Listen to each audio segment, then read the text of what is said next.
El día de hoy vamos a comentar el último de los 10 temas más importantes del Bhakti Shastri, que es precisamente el tema del Bhakti. Y el Bhakti lo vamos a plantear desde distintas perspectivas. La primera es con relación al entendimiento, y nosotros podemos encontrar que hay una descripción en el Bhagavad Gita de los distintos tipos de yogas, y podemos entender que la escalera del Bhakti es una escalera en donde lo que va a ir progresando es nuestra conciencia. O sea, vamos a pasar de una conciencia materialista a una conciencia de Dios, y para poder ir ascendiendo a esta escalera del yoga hay 4 procesos descritos en los Vedas, que son, primero, el karma yoga. El karma yoga son aquellas actividades que nosotros realizamos y que progresivamente las vamos a ir dirigiendo a la conciencia de Dios. Posteriormente tenemos el Jnana Yoga. El Jnana Yoga sería el conocimiento para comprender a Dios. Y después tenemos el Dhyana Yoga, que está basado en el sistema óctuple, conocido como Astanga Yoga, y son ejercicios que nos van a llevar a una meditación profunda sobre el ser, y también tienen que ver con el conocimiento a Dios. Y posteriormente tenemos el Bhakti Yoga, el servicio devocional, que sería de todos los sistemas el que más nos interesa. Dentro de cada uno de estos sistemas existen entonces escalones progresivos para el desarrollo espiritual. En el Karma Yoga tenemos el primer eslabón, sería el Karma Kanda, que son todas aquellas actividades que han sido recomendadas por los Vedas, no por el Vaishnavismo, sino por una sección de los Vedas, en donde se plantea que uno puede disfrutar de este mundo material, pero siempre y cuando estas actividades estén realizadas de acuerdo a determinados rituales, ¿no? Que sería el eslabón más bajo dentro de las actividades de trabajo. Entonces, las personas están realizando distintas actividades. Muchas de estas son actividades rituales que van a permitir que uno tenga beneficios de tipo material, ¿no? También, de acuerdo al Varna Ashram, uno puede destinar sus actividades,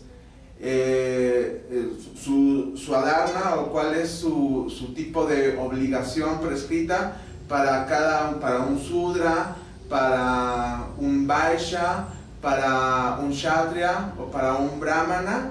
Y entonces, si uno cumple correctamente con estas actividades, digamos, si uno es obediente a su sociedad, entonces también está obteniendo beneficios karmáticos. En este proceso inicial, uno ya está reconociendo que hay una autoridad suprema, aunque no tiene el conocimiento pleno de ello, ¿no? Luego tenemos un segundo eslabón, que es el Sakama Karma Yoga, que serían aquellas actividades que todavía desempeñamos nosotros con apego, pero que sin embargo nos van conduciendo paulatinamente a la liberación.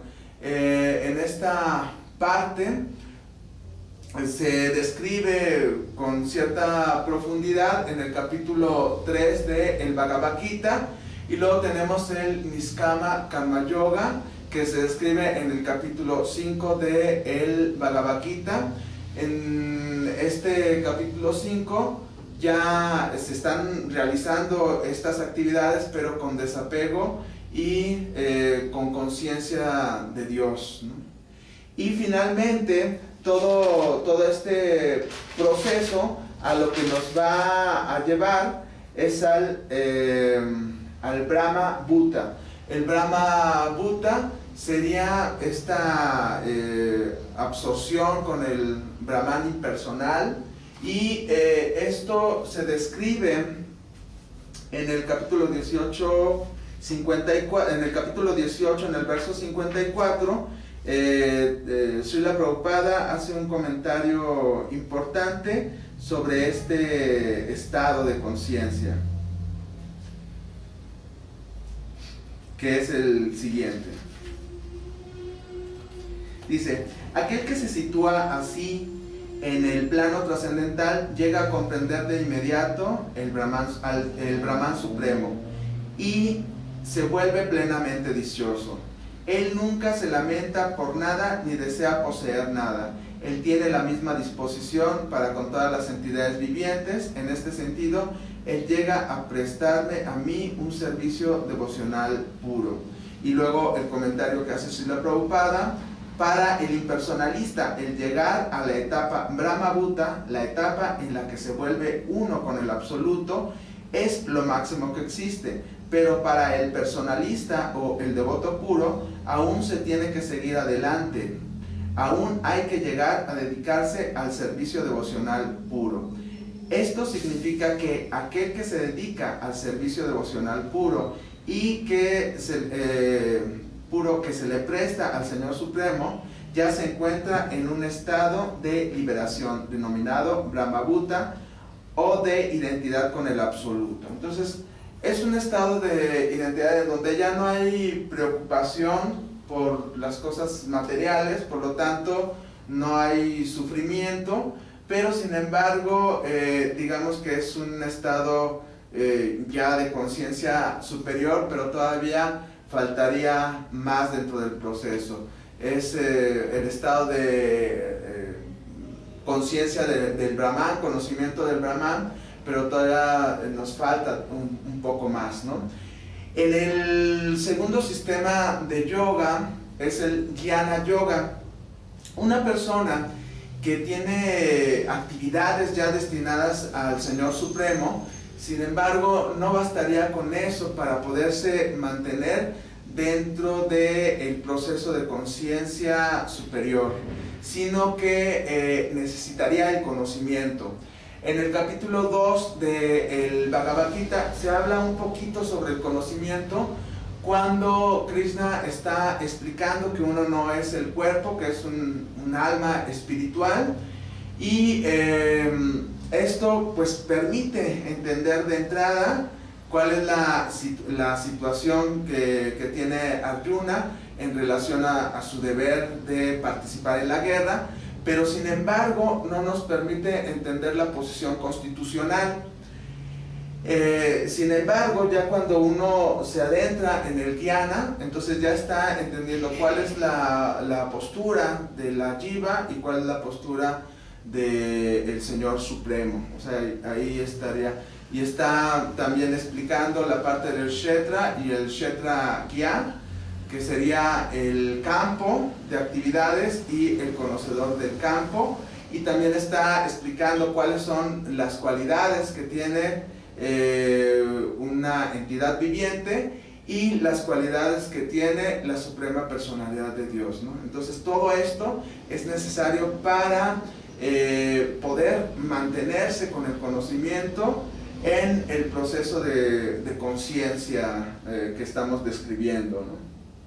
Y luego tenemos una tercera forma de ascender los estados de conciencia, que es el Dhyana Yoga, o el yoga de la meditación. La meditación aquí pues se obtiene mediante el proceso de Ashtanga Yoga, que sigue un camino óctuple. 4 tienen que ver con la primera parte, que es el Yoga Ruruksum, y en donde las actividades cotidianas de la persona están siendo ordenadas o están siguiendo reglas, están siendo reguladas, pero también muchas actividades corporales que se generan a través de ejercicios de respiración y de posturas como son los asanas, ¿no? Y esto va a permitir que la persona se vaya paulatinamente desapegando de esta relación con el mundo material hasta que llegue a una segunda fase, que es el yoga ruda, que sería la renuncia completa a la gratificación sensorial. Y un estado todavía superior del yoga ruda sería el samadhi.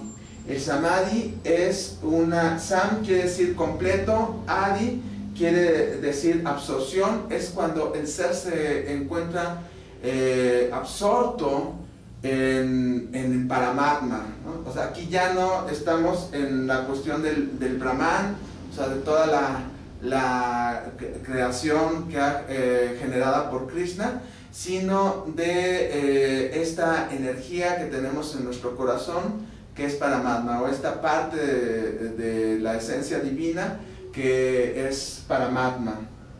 Y en el caso del Bhakti Yoga podemos hablar de por qué el Bhakti Yoga lo consideramos el proceso más apropiado para que uno pueda avanzar en sus estados de conciencia y llegar a Dios. Bueno, pues tenemos que lo pueden practicar muy similar al Karma Yoga, lo puede practicar una persona casada o una persona que tiene actividades que están destinadas a la sociedad. En el caso de el Jnana Yoga y en el caso del Dhyana Yoga, estas son por personas que están de alguna manera digamos destinadas 100% al proceso de su sistema de yoga, ¿no? Y son personas que además ya tienen conocimiento y desapego. Y el Bhakti Yoga se puede practicar desde la fase inicial, o sea, uno puede inclusive iniciar la vida espiritual no teniendo gran conocimiento sobre lo que es Dios y sobre lo que son las cuestiones espirituales, con ignorancia, pero ya siendo obediente y ya emprendiendo determinadas regulaciones que tienen que ver con un proceso religioso.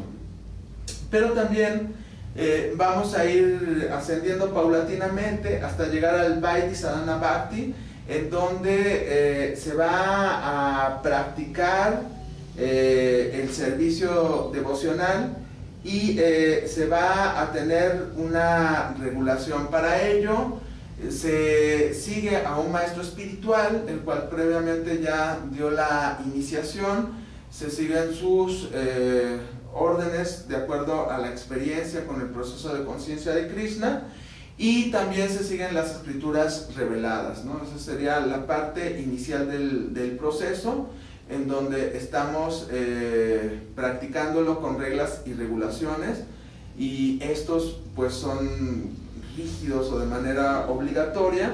Y luego viene el Raganuga Sadhana Bhakti, y el Raganuga ya sería no el seguir las reglas como una obligación, sino el seguirlas de una manera espontánea. Aquí ya también se tiene una felicidad, se tiene una identificación con el absoluto, y uno puede emprender este proceso de una manera como más